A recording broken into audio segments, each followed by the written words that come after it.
ê giờ bên này lưu cái này cái gì một sắc cái tao của tôi cứ lo trống tu nó chỉ xin mà của bên này vua tới trồng cố nó cũng nó sẽ cho chắc cái của trồng cố này đấy nhân to cho nó là chọn mò nó cho nó là chọn mò vì cha lấy nhân to rồi chị lấu châu tủ chị tao muốn tôi lấy cho nó vì cha chống phù và chống thầu lại chị có chờ chua rồi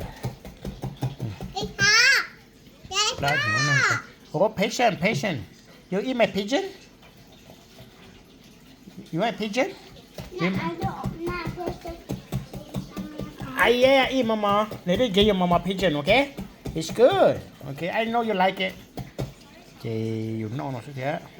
Chị xíu nó là dùng chọc lên khí, cùi chọc thìa đó. Cho nó sẽ này tay cho cũng cho là một quả cái nó chị một lúc hộp bầu nó. Thì cũng no nè.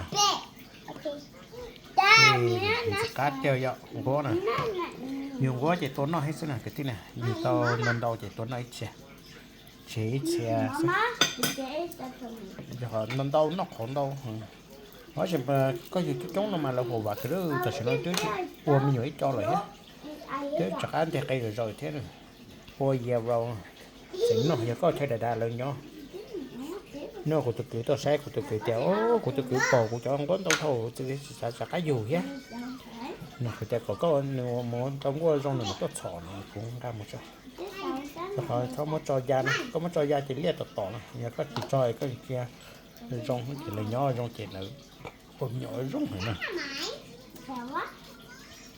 nó chỉ cái nó giờ sẵn nó chỉ thấy nó thì sẽ xong mà nếu chỉ cho bóng một bóng lâu thì chỉ cho nó tốn nó giờ có mất tốn nó thì khi chào tôi tàu tù nữa nè chỉ có chuột cho một mồi tá tỏi cho da nữa nè ô giờ con tá mà spicy ok như nào sao